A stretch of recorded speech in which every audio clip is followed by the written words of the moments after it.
السلام عليكم ورحمة الله وبركاته. النهاردة حاجة جديدة هنعملها، مش جديدة ومش جديدة عليا ان انا اعملها، بس الوصفة دي حاجة هتعجبكم جدا، وممكن تكون اقتصادية وممكن ما تكونش اقتصادية. الناس اللي عايشة في ايطاليا انها عارفة انها الاكلة دي ممكن تكون الوراك الرومي اقتصادية جدا، فانا بحاول ان انا اجيبها دايما واستغلها. اولا الوراك الرومي هنا حلوة جدا وطعمها رهيب بصراحة. طعمها حلو يعني، حتى في انك ان انت تشتغلي بيها خطيره. هنبدا. بصي انا هجيب الورك طبعا زي ما هو كده، انا غسلته الاول، وطبعا لازم اخليه في كل وصفاتي، لازم اخلي او اسلخ الجلده البرانيه دي، لانها دي بتدي زفاره. وبعدين بنقعها في الدقيق وملح وخل وليمون شويه، بتاع 10 دقائق ربع ساعه. طبعا لازم اخلي الحته اللي بره دي اشيلها خالص، اخليها مش من العظم بس، انا هقطعها هشيل منها العظم فعلا. وانا كده بخلي دي الجلده، لان انا مش عايزه الزفر بتاعها مهما بتغسليها بالطريقه اللي انا بقول لك عليها بتبقى ما بتنضفش قوي ولا بتديكي النتيجه صح. فانا يعني برضو بتبص تلاقيها فيها زفر برضو، فاهمين؟ فانا علشان برضو اتجنب في ان طعم الزفر يكون فيها، فانا بسلخها اكتر علشان مش عايزاها. لو هتتشوي في الفرن ماشي، ممكن خليها عادي، بس انا برضو ما بحبس ليه، لان برضو الدهن بتاعها بيبقى زفر شويه. طبعا الاكله النهارده سربرايز، حاجه حلوه. انا بحب اعتمد على كل الخضار في حاجاتي اللي انا بعملها، بحب اجيب خضار واشتغل بيه علشان ديكي النتيجه صح. فانا يعني برضو بتبص تلاقيها فيها زفر برضو، فاهمين؟ فانا علشان برضو اتجنب في ان طعم الزفر يكون فيها، فانا بسلخها اكتر علشان مش عايزاها. لو هتتشوي في الفرن ماشي، ممكن خليها عادي، بس انا برضو ما بحبس ليه، لان برضو الدهن بتاعها بيبقى زفر شويه. طبعا الاكله النهارده سربرايز، حاجه حلوه. انا بحب اعتمد على كل الخضار في حاجاتي اللي انا بعملها، بحب اجيب خضار واشتغل بيه علشان اولا احنا في الشتاء محتاجين طاقه، محتاجين يكون عندنا كل حاجه عاليه في المناعه، وخاصه ان احنا في الشتاء ما بنتحركش، بناكل بس. فقلت ده ايه، طالما انا قاعده في الشتاء بقى وقاعده في البيت، ملاش داعي ان انا افضل قاعده، يعني اقوم اعمل حاجه. تمام. اولا انا حاطه ميه على البوتاجاز علشان هسلق المكرونه، طبعا هوطي عليها شويه علشان خاطر اول ما هتبدا الديك الرومي الورك الرومي يدخل في السوا، طبعا ايه هنزل المكرونه او الباستا علشان اسلقها. تمام. بصوا يا بنات، طبعا انتوا عارفين المكونات هتكون فلفل حامي، انا نقعه بس قبل ما اشتغل فيه، فلفل حامي، بصل، كرات بتاعنا العادي يا جماعه، احنا في مصر مش بنستغله قوي. انا بنقعه كده في الميه، وبصل وتوم، وعندي بقى بهارات والزيت وحاجات من دي، وعندي الخلطه دي بالعسل، فلفل حامي بالعسل والسكر، جميله جدا على فكره، بتدي نكهه حلوه قوي. وعندي بقى آه، الصويا فيها خل، دي بتبقى حلوه، برضو بتخلي بتشيل شويه من الزفر. هي والتوابل اللي هي القرومي، اللي هي توابل برضو فيها خل بتشيلها. معانا بقى ايه البودر بقى، الحاجات اللي احنا التحبيشه اللي هي 7 بهارات وفلفل اسود والكلام ده كله. هنمسك حته الرومي الورك، انا مش عايزه اطول عليكم، واحاول ان انا اطلعها من العظم بتاعها. طبعا العظمه طبعا مش انا هتدخل. بجيب الحاجات ديت، ده عسل معاه شطة ومعاه القرومي ومعاه الصويا صوص والبهارات، ال7 بهارات بتاعتنا اللي احنا عارفين ان احنا نحطها فيها. ولازم نخلي كل حاجة ونقطع كل حاجة زي ما انتوا شايفين بالطريقة دي. انا مجريه شويه علشان خاطر الفيديو ما يبقاش طويل عليكم، وبقطعها تقطيع كده زي ما انتوا شايفين. وممكن تستعيني برضو بالمقص، ده سهل جدا بالمقص، هتلاقوني في الاخر ان انا استخدمته علشان انجز واخلص اقطعها. حتى التقطيع ده ممكن الطريقه دي تنفع بصدور الفراخ، ممكن تنفع لحمه، ممكن تنفع لحمه شاورما. تعمليها بالطريقه دي على فكره هتبقى جميله جدا وهتعجبك قوي، والطعم حلو قوي. بص انا بقى استغليت المقص سهل ازاي في القص بتاعها. حتى فيها اللي هي العروق اللي هي بتاعت الفراخ ديت بتبقى عامله زي القشايه كده.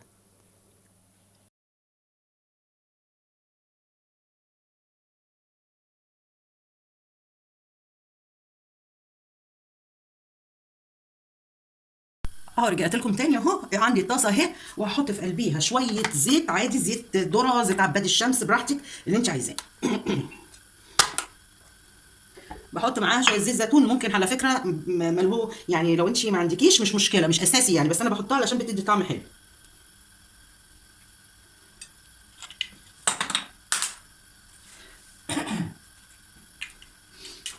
وبستنى على الزيت شويه يسخن علشان انا هنزل الحاجات اللي موجوده دي في قلبيها. ممكن احط شويه زيت تانيين عشان عندي الفراخ كتيره واديكم الرومي كتير. اول هام هننزل البصله، انا عايزاها البصله دي ايه تاخد الشق الاولاني.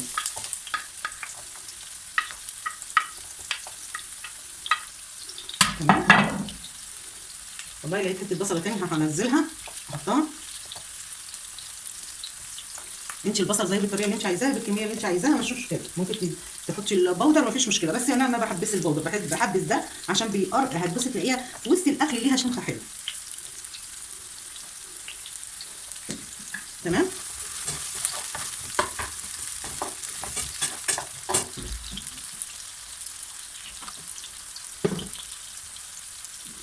مهم جدا ان انت الفلفل الاسود بتحطيه على البصل قبل ما تشتغل. ليه؟ بياخد طعم رهيب الفلفل الاسود دوت، وانت بتحطيه مع التسويه على النار بيدي طعم مش قادره اقول لك، ونكهه فظيعه. كأن الفلفل الاسود ده بيدبلها ويتبلها، بتتبلي البصله نفسها. هتعملي ايه بعد كده؟ هننزل بالفلفل ياخد برضه لفه حلوه.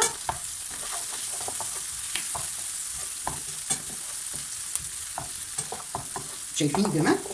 وننزل بالكاروتي، قصدي بالكرات.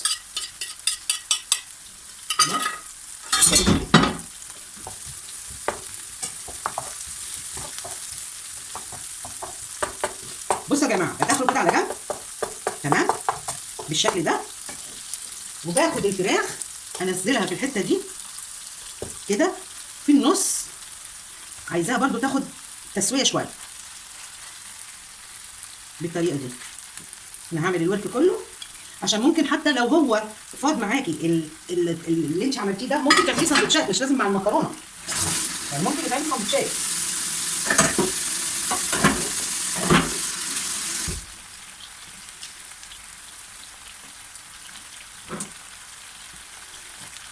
بديها برضو رشه فلفل اسود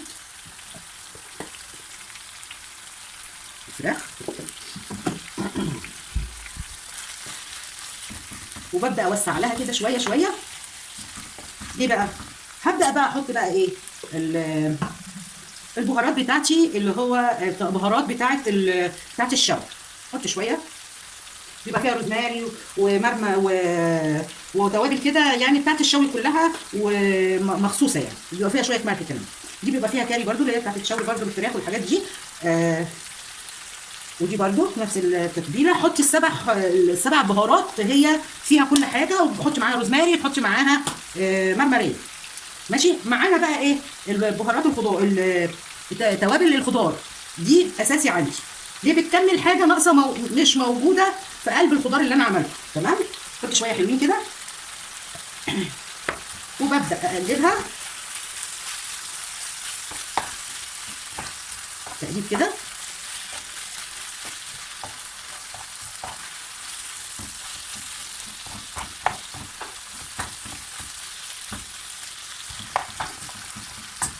بالشكل ده.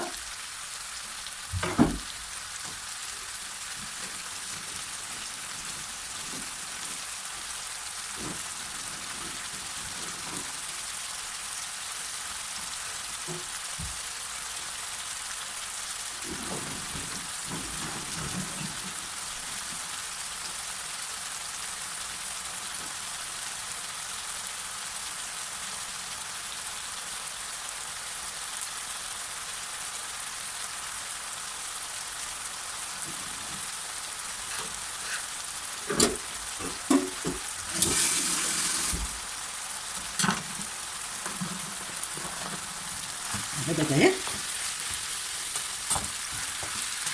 ببدأ اخلط كله مع بعضه بالشكل الجميل ده.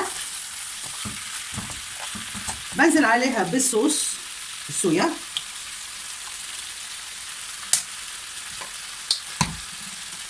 صوص والخل اللي هو ليمون قاروني.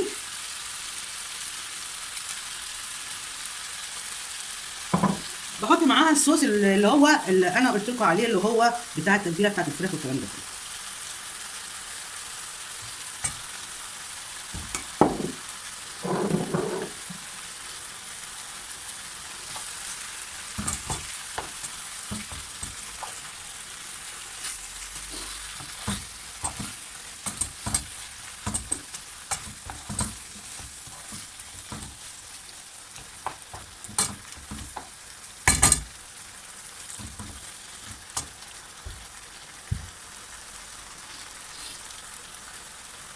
وهنا الميه موجوده علشان اسلق فيها المكرونه، احطها على عين تاني علشان اعمل الصلصه دلوقتي بتاعت المكرونه، الباستا نفسها.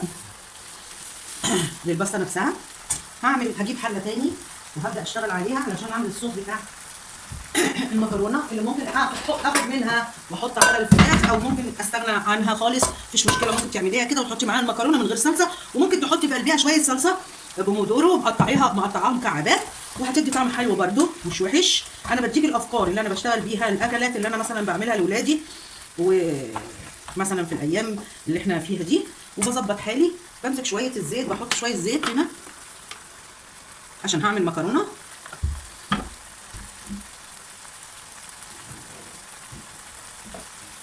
وعندي اساسي انا بجيب زيت الزيتون، اساسي عندي في البيت.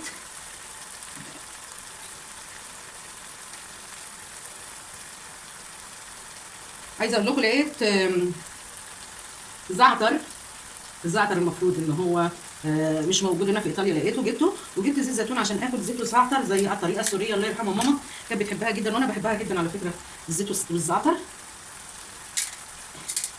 ممكن بقى شويه زعتر تحطيهم هنا من الزعتر اللي احنا السوري لو انت عايزه. انا هحط النهارده علشان بتدي طعم حلو زعتر محوج، هنحط شويه حلوين، بتدي طعم مش قادره اقول لكم، نكهه رهيبه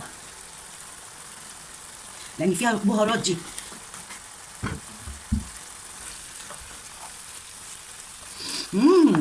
الريحه مش قادره اقول لكم فظيعه فظيعه فظيعه.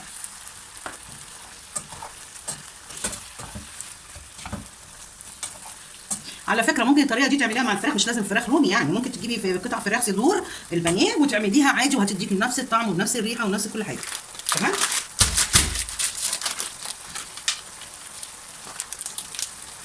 انا دلوقتي معايا فصين توم، انا طبعا هحط شويه زيت هنا،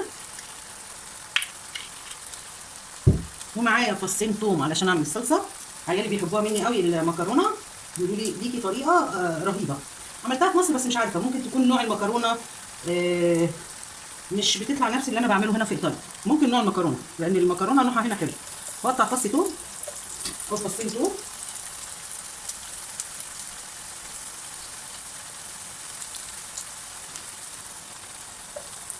تقطيع عادي، وبنزل بالصلصه.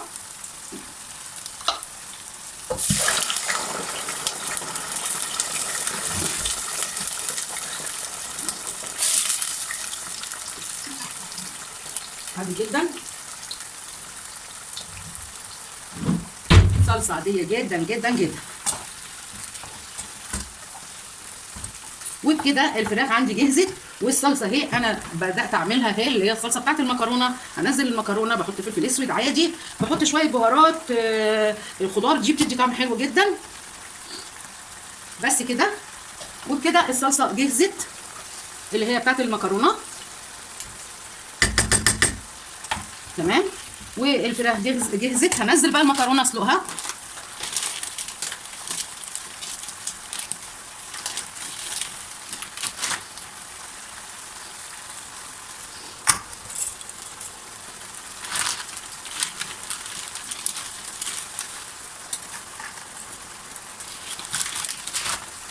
طبعا بنقل الطماطم على حته تانيه تاخد غلوه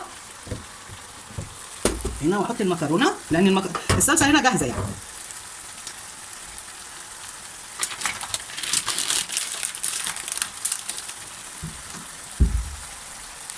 اهو. وبكده الصوص بتاعها بصوا عامل ازاي، جميل جدا، مش قادره اقول لكم، مش قادره اقول لكم.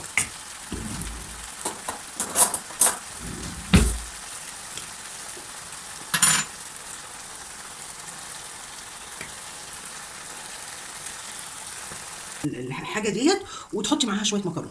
انما انا مش هعمل كده، انا هسلق المكرونه واخد شويه مكرونه واحط عليها شويه صلصه واحط جنبها شويه الفراخ، واللي عايز يقلبها يقلبها، عايزه تحطيها من فوق الوش مفيش مشكله، هحط لك دوت تشوفيها وانت اختاري بطريقتك اللي انت عايزاها. الاكل عايزاها بشكل ايه، الطريقه عايزاها ازاي، الطعم عايزاه ازاي. تمام. طبعا الصلصه هنا خلاص يعتبر. نحط بقى شويه الملح بتوعنا على الصلصه.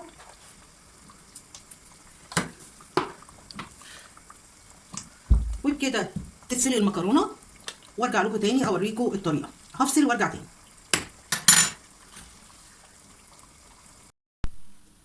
طبعا العادي اللي انا بشوفه في مصر ان الناس وهي بتسلق الاسباجيتي بتحط معاه في الميه زيت. لا، اسلقي عادي بس بعد ما تطلعيها وما تشطفهاش، وخاصه في الصيف عشان بتحمض بسرعه. تمام. انت في الحته في سلقه المكرونه بتحطي عليها الزيت من فوق وتقلبيها. انا علشان نوع المكرونه عندي حلوه فمش محتاجه ان انا احط فيها زيت خالص. تمام. هنبدا بقى نغرف ونبدا نشوف هنعمل ايه في الطبق بتاعنا اللي هو النهائي بتاعه. انا هجيب طبق كده عادي، اي طبق عادي انت تحبيه. تمام. باخد شويه مكرونه اهي عادي جدا، طبق عادي خالص. خلاص، ده واحده، ده شكل وده شكل تاني. خلاص، هنعمل واحده عاديه جدا جدا جدا. خلاص، ممكن دي بالصلصه كده، والتانية بقى هنخش عليها بالنوع التاني اللي هو الفراخ، هديك الرومي او البانيه اللي انت هتعمليه بنفس الطريقه بتاعتي دي. لحوم شاورما، لحم الشاورما ممكن تعملي بيها هتبقى حلوه قوي. تمام. هبدا بقى ايه، هغرف الكوكتيل اللي انا عملته ده الرهيب ده بالطعم الحلو ده. الصوص بتاعها مش قادره اقول لكم، رهيب رهيب رهيب رهيب فوق الخيال. طبق يعني يستاهل انك تغامري وتجربيه بجد. وبكده الطبق بتاعي خلص وهصوره لكم دلوقتي عن قرب علشان خاطر تشوفوا الطبق بتاعي اللي انا عملته النهارده. يا رب يكون عجبكم. ممكن بقى تحطي شويه صوص من فوق، طماطم، عايزه تحطي حطي، مش عايزه براحتك مفيش مشكله خالص. بنزوق نقطتين صلصه عشان بقيه الطبق فاضي. خلاص، وده طبقي بالشكل ده. ممكن تحطي نقطة تاني.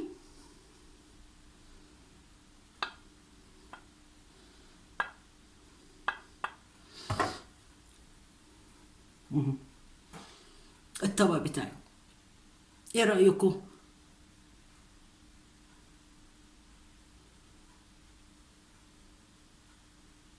يا رب يكون الوصفة عجبتكم واعتمدوها وقولوا لي استفدتوا منها من الحاجات اللي انا بقدمها لكم ولا لا. وبكده ده طبقنا النهارده اللي انا عملته لكم، ويا رب يا رب يعجبكم كل اللي انا بقدمه لكم. ولو عجبكم جربتيه ولقيتيه حلو، يا ريت ما تنسوش الكومنت بتاعكم الحلو الجميل اللي انا بنتظره منكم دايما، وكلامكم وانك جربتيها وطلعت حلو. اتمنى دايما يا رب يا رب يكون اللي انا بقدمه حلو وجميل وفعلا فعلا مفيد ليكي ان انت اتعلمتيه.